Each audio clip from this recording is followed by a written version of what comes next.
Bien, seguimos en la mira, como les habíamos anunciado. Álvaro Carballo, gracias por estar. Gracias por la invitación. Armando Saltadotti, gracias por estar. ¿Cómo se produce su acercamiento al Congo?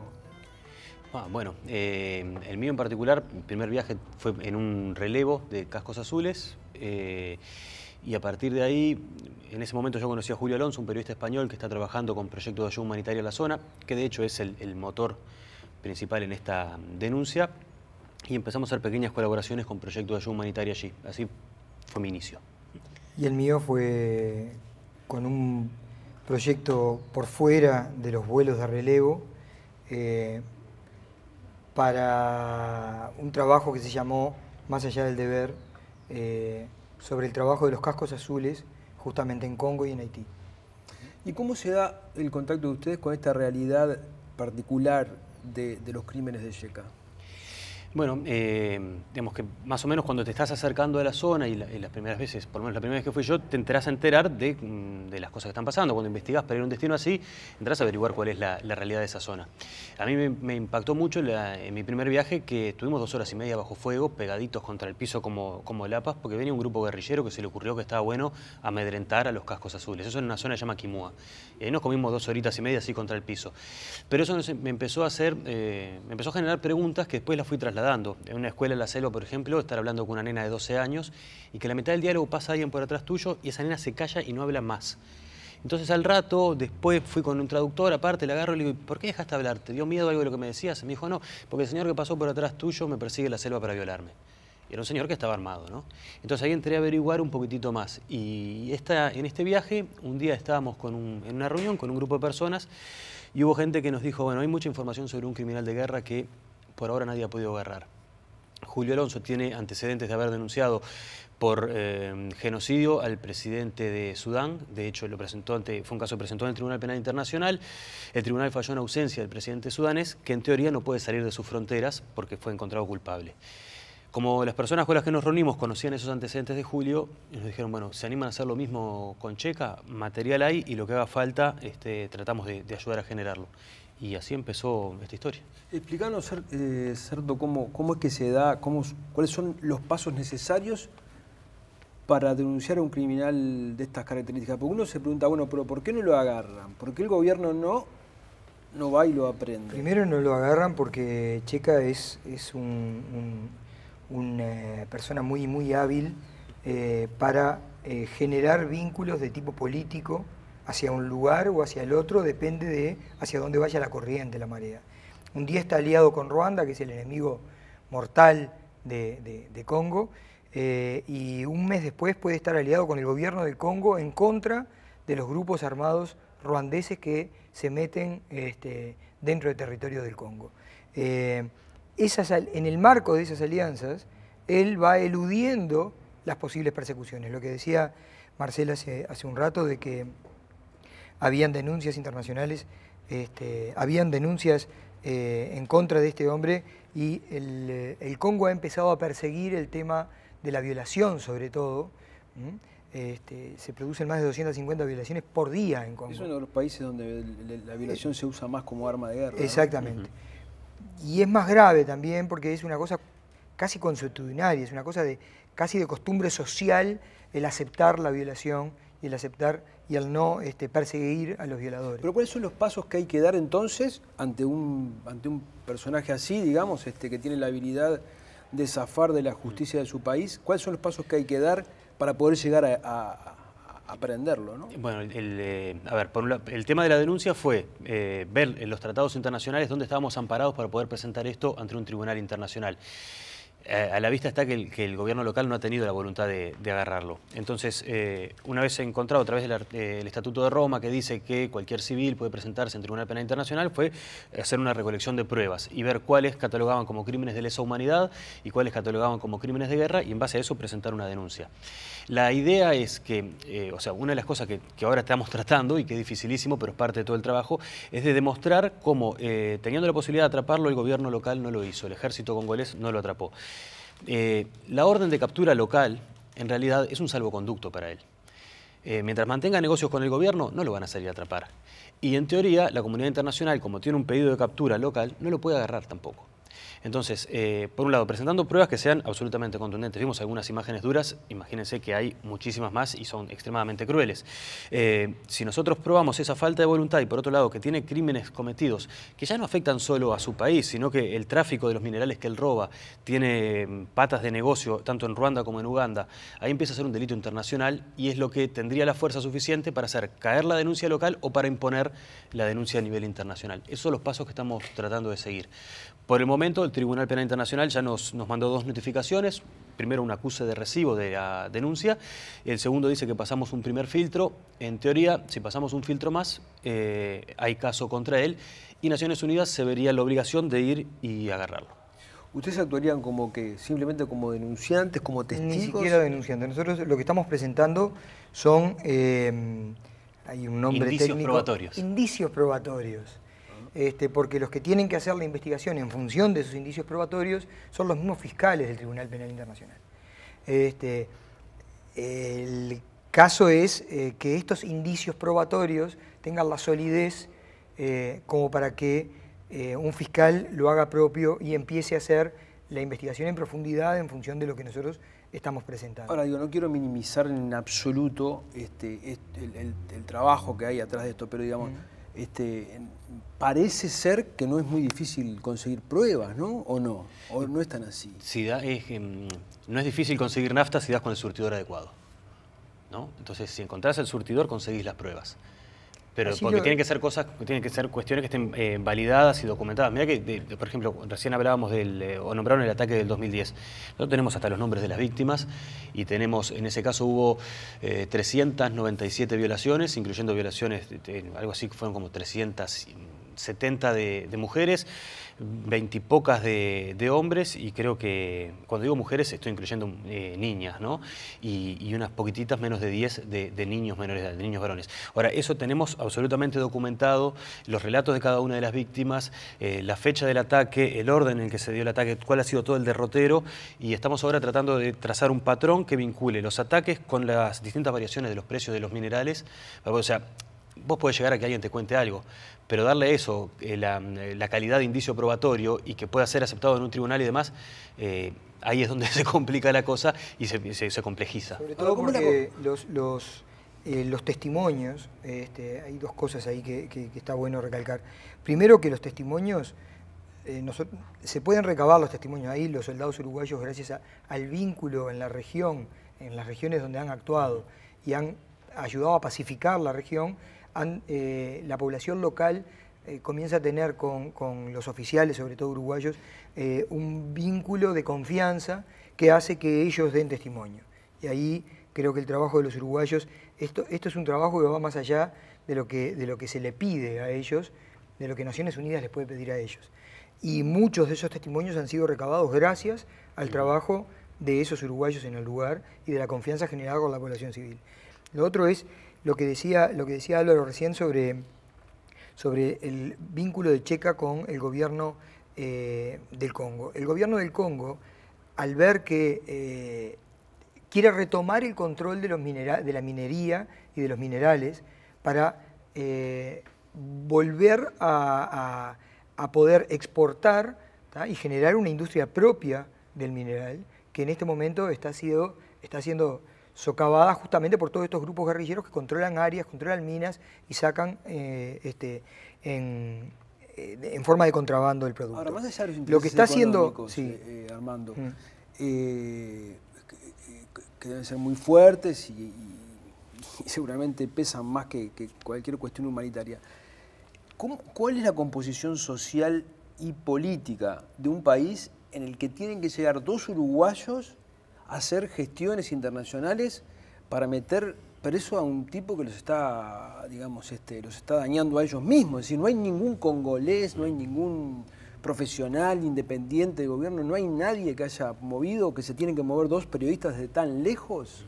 Mira, para darte una idea, en algunas de las reuniones que tuvimos, cuando estuvimos allá, estuvimos reunidos con muchas integrantes de distintos servicios secretos españoles, estadounidenses, alemanes, en fin, con cantidad de gente. La información que ellos manejaban, porque la última vez que fuimos estábamos cerca de un periodo electoral en el Congo, era que el presidente, si no tiene ningún candidato opositor, es reelecto automáticamente. Los representantes de la oposición congolesa tenían temor de presentarse porque podían matarlos para que el actual presidente sea reelecto. Entonces imagínate que aparezca un periodista congolés a hacer una denuncia así, ¿qué garantía tiene? Es prácticamente imposible entender qué es lo que está pasando hoy con el Congo. El Congo es un mucho mejor país que hace 10 años. Y aún así es esto. Y es esto, imagínate lo que era hace 10 años. El Congo es un país en donde llegaron a haber 6 ejércitos peleando por quedarse con el Congo dentro del Congo. Le llamaron las guerras mundiales africanas a 2 guerras que se desarrollaron dentro del Congo y que dejaron 10 millones de muertos en Congo, y estoy hablando desde el año 90 al año 2000 sucedieron esas 2 guerras. El Congo está saliendo de esa situación, está restableciendo una democracia, o como queramos llamar a esto que tiene hoy. Recordemos que el padre del actual presidente, que era el presidente, fue asesinado por un niño soldado de su escolta personal. Él se rodeaba exclusivamente de niños soldados porque decía que eran los únicos que podía confiar. Uno de esos niños soldados, un niño de 12 años, le vació un cargador de 9 milímetros a la cabeza. Ese es el marco, ese es el piso, ese es el soporte desde donde se está tratando de construir un Estado. Terminando la idea de lo económico, que yo te decía, el vínculo económico. ¿Qué está haciendo Checa? Cuando ve que empiezan a presionar y que hay posibilidades de que el mismo gobierno salga a perseguirlo, le dice: yo te vendo los minerales a vos.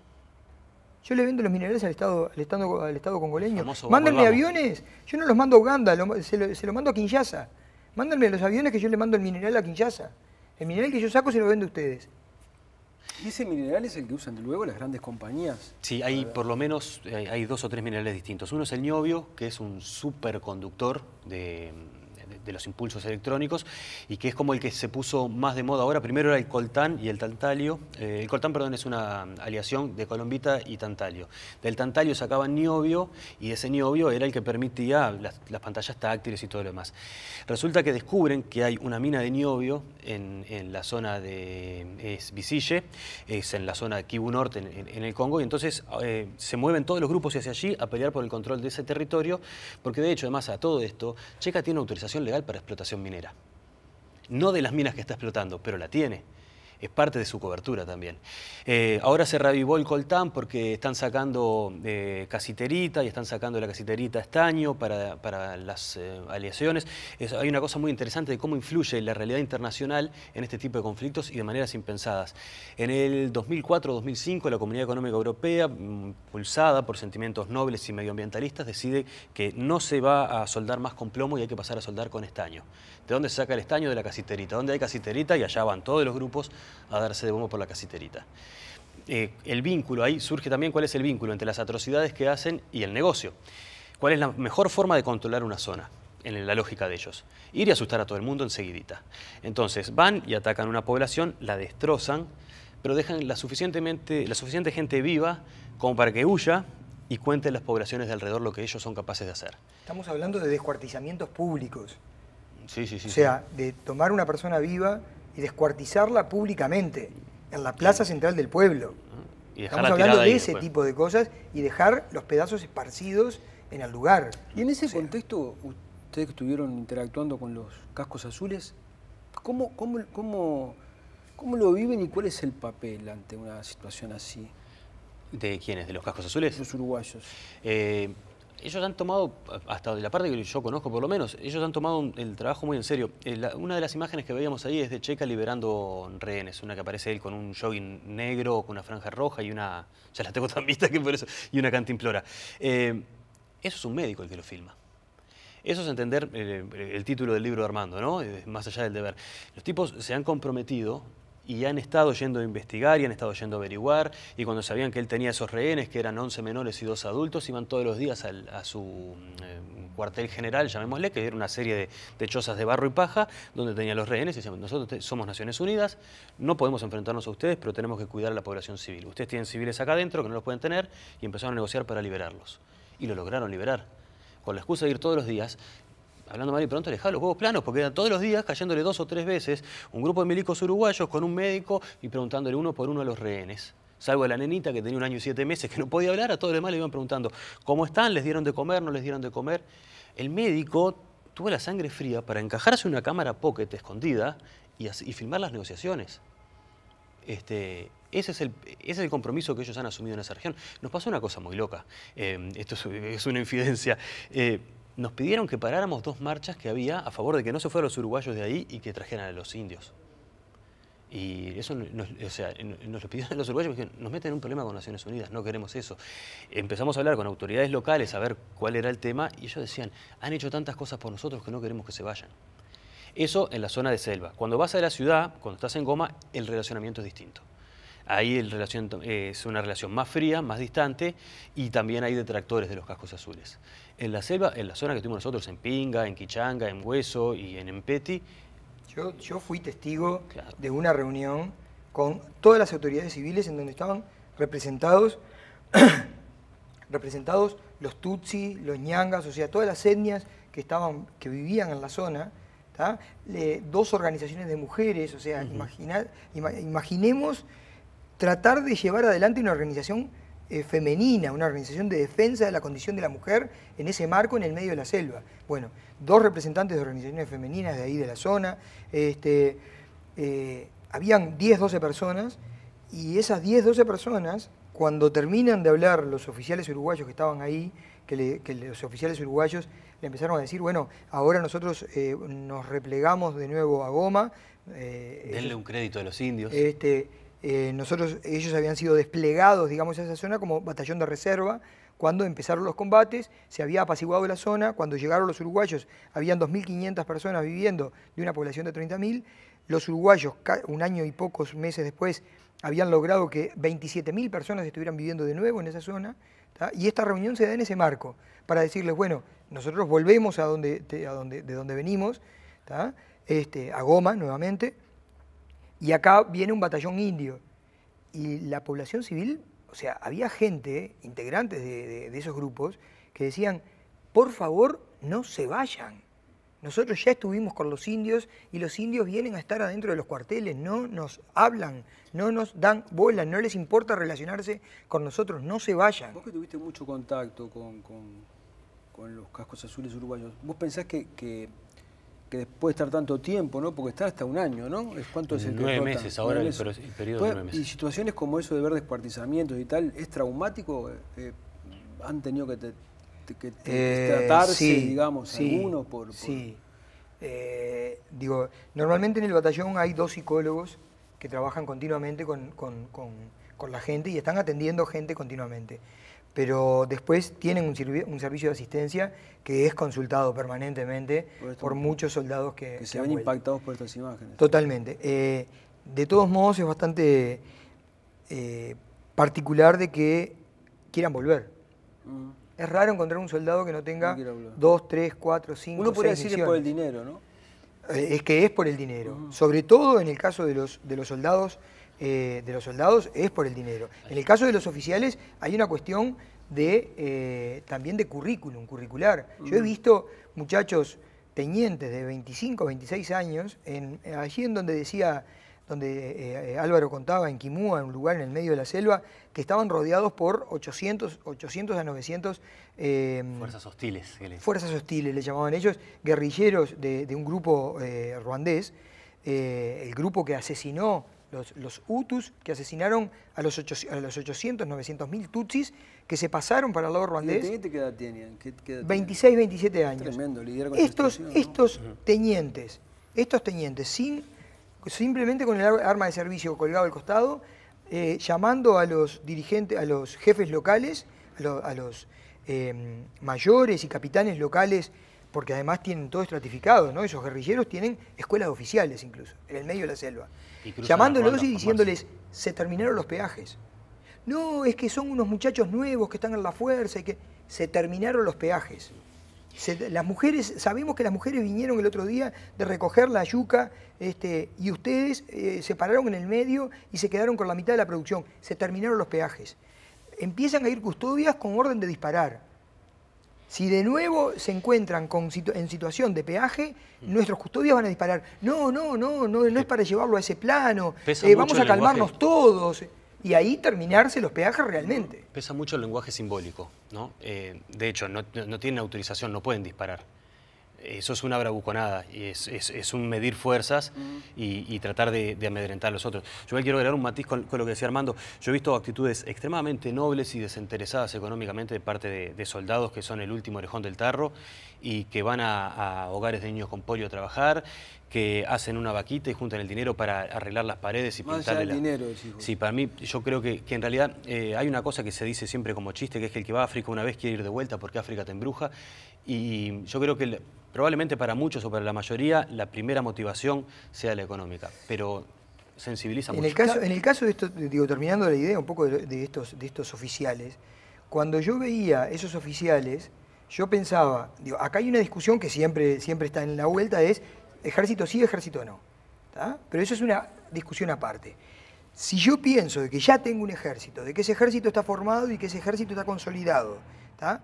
Y que los oficiales, los oficiales de mi ejército, en los últimos 20 años han forjado el temple en esas situaciones, yo digo, ¿qué quiero tener? ¿Oficiales ordenando a soldados pintar piedras de blanco en los cuarteles en Uruguay? ¿O quiero soldados que se forjen en ese temple? Oficiales que se forjen en ese temple. Evidentemente lo segundo es lo que mejor le hace, digamos, al país y a un ejército uruguayo, ¿verdad? Muchachos, les quedo muy agradecido por haber estado y les quedo muy agradecido por ir un poco más allá del deber y de estar haciendo esto. Me dejas hacer un pequeñísimo agregado. El reciente premio de Asturias, el premio de la Concordia, el premio de Asturias es congolés, hizo todo un alegato sobre la situación que está sucediendo en el Congo y le pidió a España que España impulse dentro de la comunidad internacional la creación de un Tribunal Penal Internacional para el Congo, como se hizo en su momento en Ruanda cuando fue el genocidio ruandés. Yo creo que teniendo en cuenta, sobre todo con el material probatorio que nosotros hemos trabajado, que en su mayoría es generado por uruguayos y que hace, en 2016 va a ser 15 años de misiones de paz uruguayas en el Congo, me parece que no estaría mal que Uruguay tratara de hacer fuerza en ese sentido, porque tiene testigos directos de todas las atrocidades que han pasado y así como estamos, por suerte, aprendiendo que podemos colaborar internacionalmente, bien los sirios y hacemos un aguante, me parece que acá se podría tratar de hacer lo mismo y que Uruguay colabore en el impulso creador de un TPI para el Congo, que nos aliviaría trabajo también con lo de la denuncia. Muchísimas gracias. Gracias a ti. Nos vamos a una tanda y ya volvemos.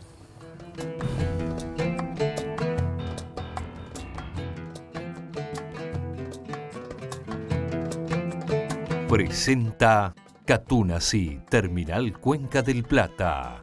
Jaume Iseré, su socio estratégico en comercio exterior y logística. Pronto, el préstamo de los uruguayos.